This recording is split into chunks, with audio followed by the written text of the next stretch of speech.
कोई गड्डी टंचाई लियो और कोई हाथों ही दिराई लियो रे। आजी काई कह रहे हो?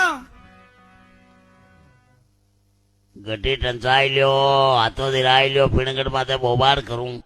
आजी गट्टी टाच वाला होगी ते आ चाट वाला कोनी आ गड्डी ने टंचन वाला। हाँ टांचन नाला।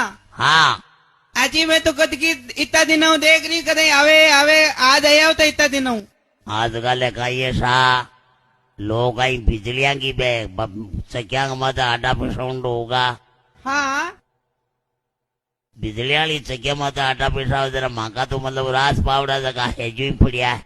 सही बात है। ठीक है नी पुरानी लुगाइया ही जगह पहली है तो को गट्टी टंचाव थी। देखो भाई ओ माँ के तो घर के मायने गट्टियों काम करा मैं।